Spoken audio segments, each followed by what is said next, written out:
Today, we're talking with Josh Snyder, VP of Sales for Field Apps AI, about how simplifying your operational challenges can lead to growth.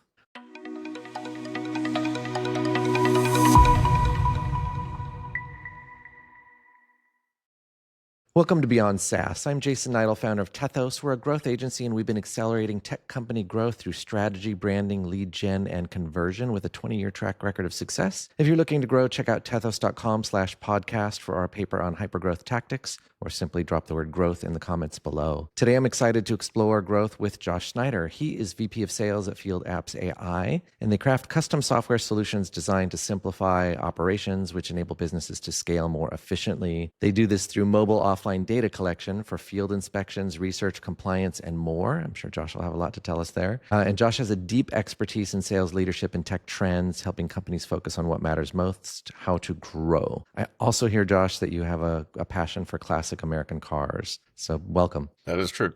Thanks, Jason, for having me. Appreciate it. I love to offer listeners some sort of a quick tip. Do you have a golden nugget to start us off with? Really, my golden nugget seems kind of simple. It's reading. I'm a big reader of sales books, human psychology books, business books, so that I can then take that to my team and just set us up for success in the best way possible. There's lots. I mean, I read regularly. Two really that stand out. Chris Voss's book, Never Split the Difference. I just think it's a great book for communicating effectively so that both sides feel heard, they feel understood, and they see this like clear path to a mutually beneficial solution. The other one I think would be Carol Dweck's book, Mindset. Really our greatest tools up here, right? So if you have positive growth-oriented mindset and you're living that all the time, sky's the limit for what you can accomplish and what the people around you can accomplish if you're, living that way and showing them that path. I loved Mindset. I think that was a great book. And I haven't read the Voss book yet, but you're the second guest to bring it up. And I'm also wondering if it would help me with my marriage. So maybe it's good all the way around. I think I definitely need to read that. Yeah, it probably is helpful for more than just sales. You got any tips for us for cars? I love really is like pre-1964, like traditional hot rods. So like 1932s, 30 Model A's, things like that. Hot rod them out, take the 4-cylinder out of the 30 Model A and put a nice flathead V8 in it with a T5 behind it, and you'll have a lot of fun. That sounds like a lot of fun. A friend of mine ran an event called the Muscle Car 1000, and these guys would jump in their muscle cars and drive up and down the coast. In the case, I went on one of them to California, all through California. And one of the guys brought a Cobra that had originally had 1,000 miles on it, and by this end of the trip had 6,000 miles on it. And he decided to take me on a ride through the Napa curvies up there, and man, that car, it just was screaming with fire coming out the side pipes, and we're going 120 miles an hour, and the tach and the speedometer go the wrong way. It was heaven. Yeah, I mean, that's the key, right? Lots of power, little weight. So and loud. Yeah, and loud. Yeah, right.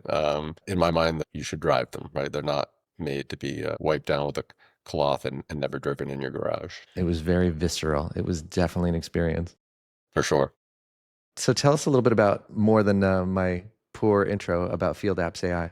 Well, a little background. So Field Apps AI is a venture started by Xerion Software. So that's really like the parent. And we have been around for 15 years, and we have this legacy product called iForm Builder. But last year we started Field Apps AI, and that's our AI offering to the market. And so we're in this funny place where we have this 15-year legacy software, and then we also have this like garage startup that we're funding ourselves, right? And so we've already gone out to market. We already have some clients on it. And it's a real exciting time for us, because really what it allows us to do is build bespoke solutions to solve lots of times operational problems via software. And our clients don't have to shoehorn themselves into like an off-the-shelf solution. We're literally at the point where we can transcript a meeting with a client and have them just verbally describe to us what they'd like to do. And we can take that transcript from that meeting and plug it into an AI code build engine and present within an hour or two back to them a front-end prototype of what they were talking about. And then we go through iterations of that with them, and then we go into the true build process to actually build an enterprise-grade piece of software for them. I mean, that sounds pretty mind-blowing. What would be like a real-life example? Like how might that work? Yeah, so we're working on something at the moment in the ag space, where they want to be out in trial fields for all the varieties that they have, and be able to note what's going on during the grow process for those varieties in order to then pick what they're actually going to take into production, right? So these are trials. And so we built a piece of software to do just that. They were coming from kind of pen and paper, and now they have a software solution to do that in a much more efficient way. And they're able to utilize the data that comes out of that in a much more efficient way as well. That's what I was thinking. Once you actually have that data, then you can have it also parsed and sorted and analyzed by more AI and have vastly different results. Yeah, and it can go twofold, right? It goes internally so they can make better decisions as a company, and then it goes externally to their customers, their end client, in order to have them see much more quickly than their historical methods what's going on, what they need to choose, and what they need to partner with. Can't imagine what our world looks like in 10 years. Yeah, what's going on just in the last year, even the last 6 months, is, to your point before, kind of mind blowing. And so we're just embracing it. We're running with it. This is the growth engine of our company. And yeah, I'm really excited to see what comes, not even 10 years from now, but just even another year from now. So your title is VP of Sales, and clearly you're growth focused. But like, what is the heart of that role? What's special about what you do that you can apply there? Yeah, the real special part is working with the team, right?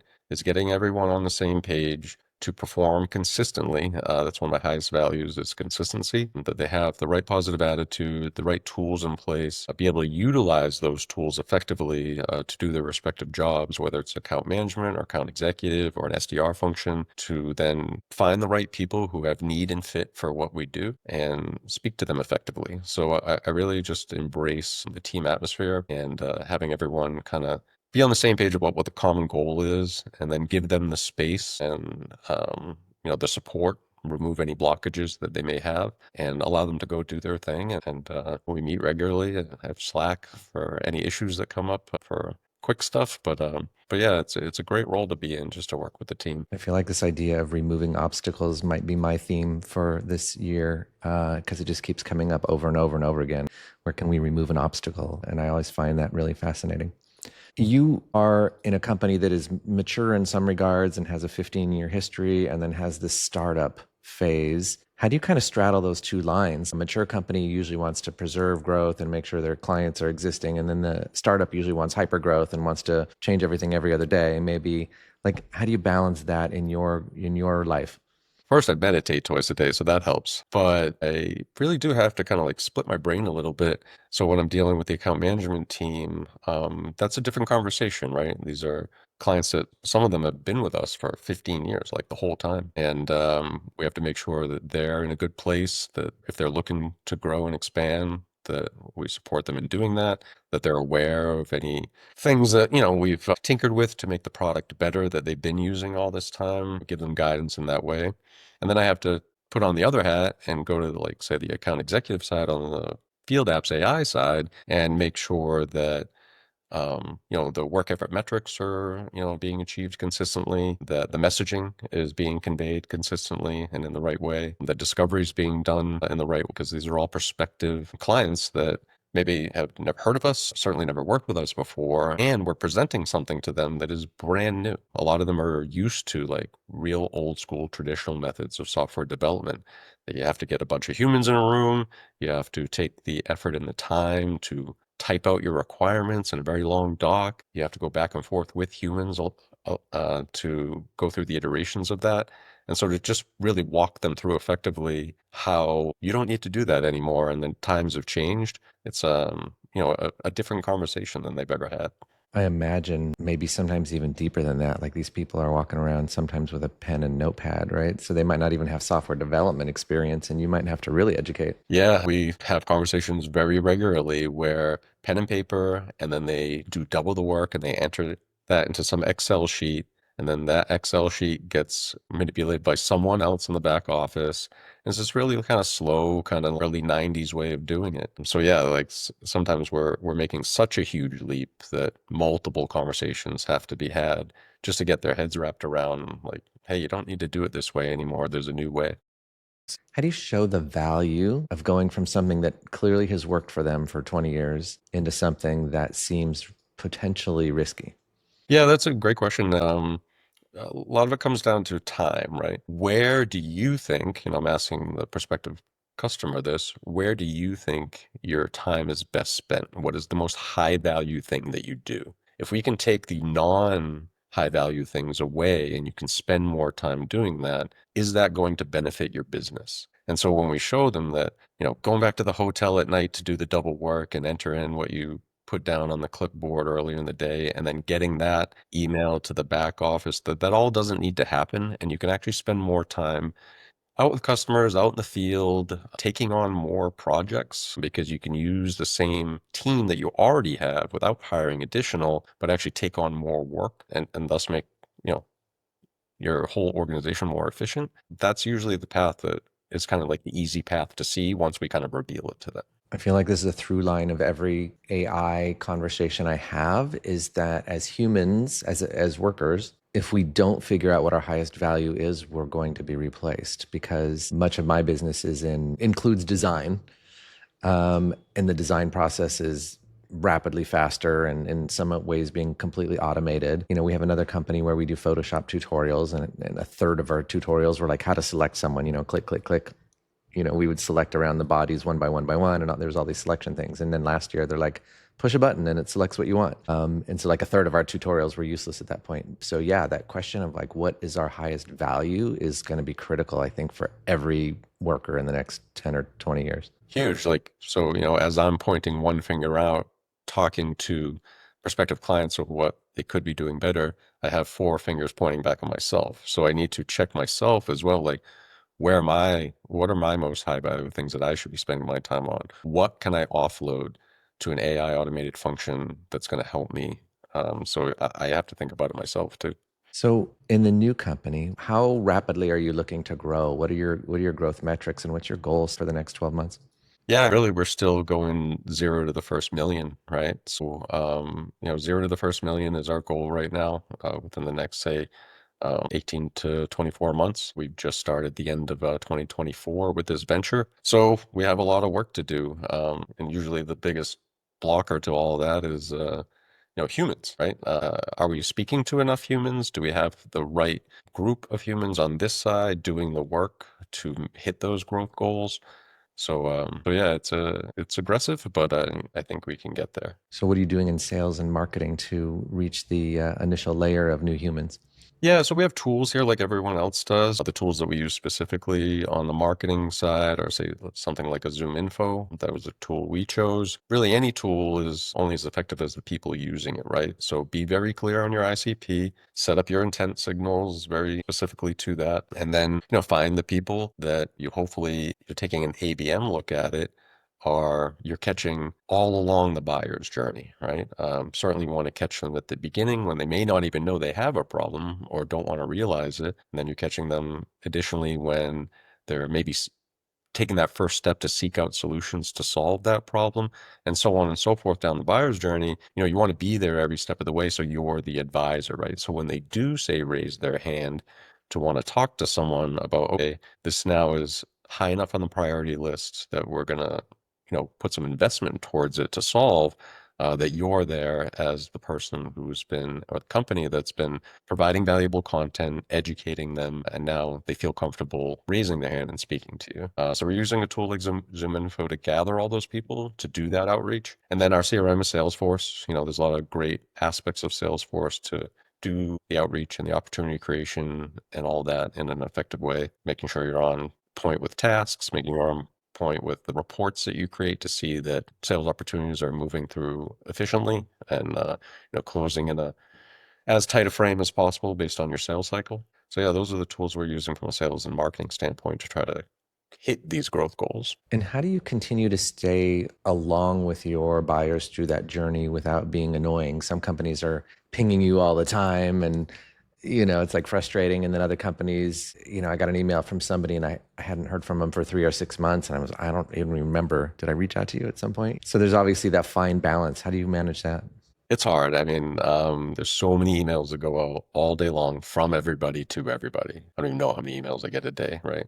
Lots go to junk. Some make their way into my inbox. Most of them get ignored. I think everyone can say that open rates and reply rates are very, very low, right? So, but Again, to my point earlier, you are trying to hit the right eyeballs of someone who sees the value in what you do, sees in themselves and their organization that they're ripe for change. And so the frequency of it, you do, I think, have to be a little careful with. You don't want to be hitting people every day, then you're getting blocked, and then, they are no longer going to see valuable content that you're providing to them. So you do have to be a little careful with that and how often you do that. But to your point a couple of minutes ago, you can't just show up twice a year and expect someone to find value in what you're doing. It has to be a lot more regular than that. And then what you provide has to be valuable, right? You just can't make a bunch of asks with no value behind it. Provide some content without asks, educate them without asks. And then, when you get further down the line a little bit and you've made some consistent outreach that's not annoying, hopefully, that you are credible enough at that point to make an ask and they're going to receive it in a positive way. So you're launching a new company essentially, but you have the case studies and the proof that it works from the parent company. What obstacles would you remove to really skyrocket you to that growth goal? I think that comes down to my point earlier about like blockages being people. Let's face it, no one bats 1,000 in building their team, that they choose the right person every time to build that team or the right outsource partner. We do both here. That's going to help you with those growth goals. So if I had to wave a magic wand, if I had that power, it would be that everyone that I choose is the absolute right fit for the team, knows exactly what's expected of them, and then goes and executes on that. And everyone's contributing at a high level to the team. So I'm going through that motion at the moment where I'm talking to some outsource partners to help us with these growth goals. And I can have all the case studies and all the things at my disposal to evaluate. At the end of the day, I have to make a plunge and choose a partner or two. So hopefully that choice, right, is the right one. But I've been at this long enough where sometimes that doesn't work out. So if you get a hold of one of those magic wands, let me know. I mean, I like to being careful of self-promotion. Like I like to think of my company as one of those magic wands, but that's up for everybody else's opinion, right? Is there anything that surprised you that either is working really well in terms of marketing and sales or just doesn't work anymore and used to work? Is there anything you're like, whoa? And despite the fact that connection rates have gone down over the last, say, 5 years, I still love cold calling. Maybe that's because, that's how I grew up in this business and I've done a lot of that. And I actually, as a VP of sales, I still do that. I'm not going to ask anything of my team that I wouldn't do myself. So I still do that every week. Connection rates have halved in the last 5 years. We were at about a 14%, say 2019 before the pandemic. Now it's hovering around 7 or so. So that same 100 dials that you make a day or whatever it is, you're talking to less people. That being said, I still believe in the value of human to human connection, communicating effectively human to human, and having that produce business at the end of the day. Mm-hmm. They're getting beneficial of it. We get to grow our company because now we have a new customer. So I really still believe in it. And I see it every week that's an effective tool. So despite the fact that we're going down this AI road and everything's going to be done by the bots, I'm seeing a lot of value in cold calling. I love that. And it seems fairly unique to me. Like I haven't seen high level people picking up the phone and making calls. And so if I get a call and if I mention one thing that they clearly is not on their script and they're lost, like I've lost all respect and I'm done. And you But to should. get someone who knows what they're talking about and who can actually help me grow is like kind of magical these days. Yeah, I think people can hear the different kind of levels of expertise, segment expertise, knowledge about their role within their industry. If they hear that right away in the first, 10 seconds of the call, they're going to stick around for the most part. If they hear you reading a script or there's this big pause because they said something, you have no idea how to respond, it's all over. You're So, done. Yeah. yep. So cold calling, that's pretty cool. What other lead gen is working? Oh, well, right now, so we know we need to improve on things. We're doing a big YouTube launch for Field Apps AI. We're making content, both human content and AI generated content. So, but, I use YouTube for everything. If I don't know something, I go and search, and someone's made a video of it somewhere, and most likely several. So I like to absorb content that way to find out something that I don't know about. And so we're hoping the same, right? Like I think a lot of people fall into that category. So we're going down that road, hoping that the YouTube channel is going to be something for us. We're also going obviously down the road of consistent LinkedIn messaging and content.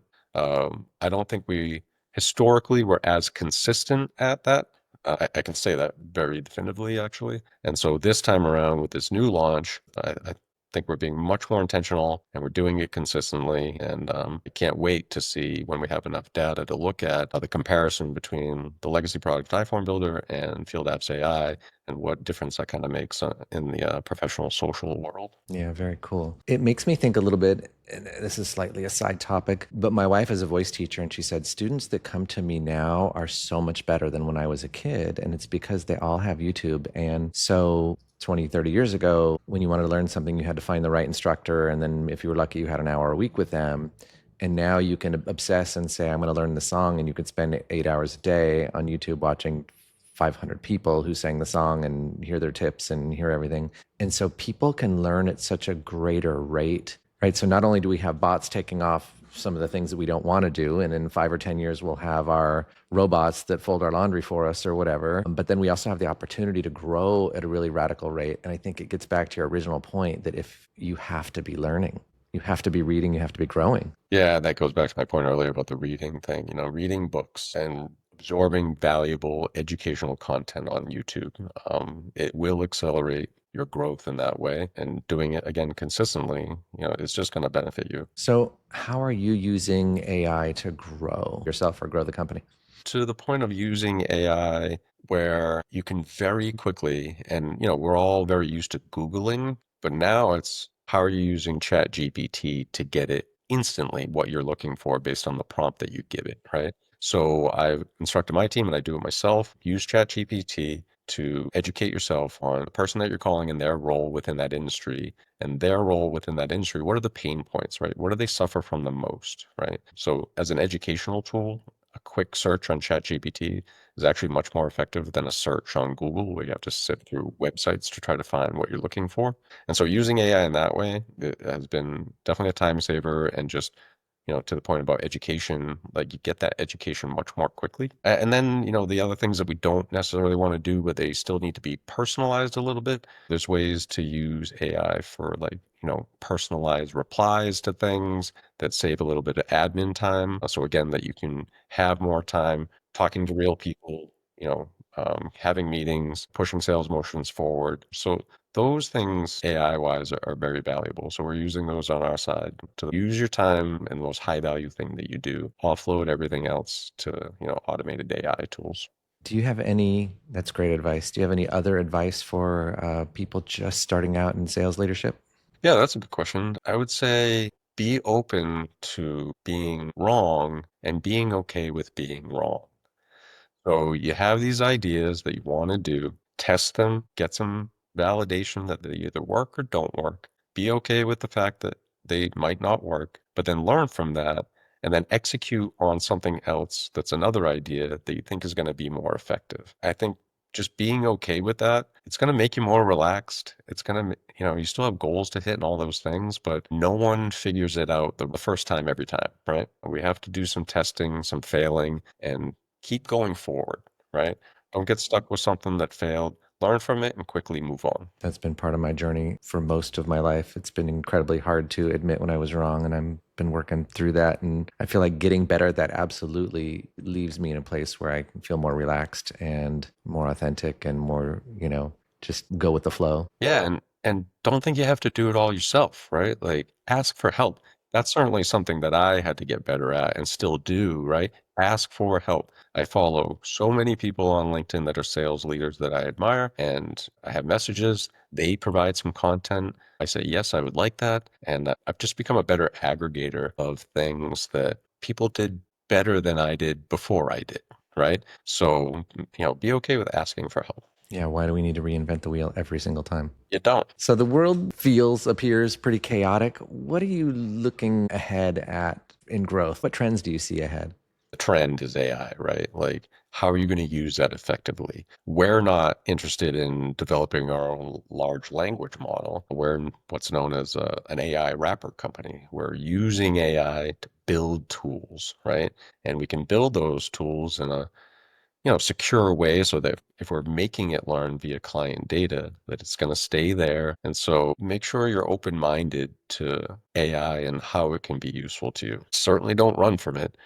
sit in it and see, okay, well, how can I best utilize this? It's not going away. It's only going to get stronger, more powerful. And if you're not on board, you will be left behind. Yeah, absolutely. Any closing thoughts before I let you get back to selling? I always have to do that.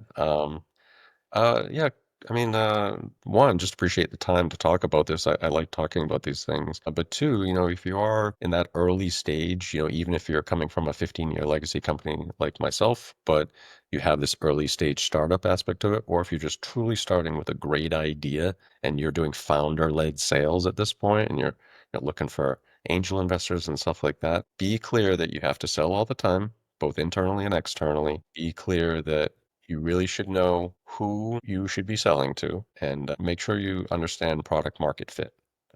If you have all those things and then you have a high effort, motivated, dedicated, positive team, good things are going to happen. So keep your eye on the prize and then make the real concrete steps and execute on the things that are going to get you there. Perfect. This has been super intriguing. Where can our audience find you? They can find me on LinkedIn, Josh Snyder. I'm VP of Sales for both Xerion Software and our legacy product iPhone Builder, and then Field Apps AI. They can also email me.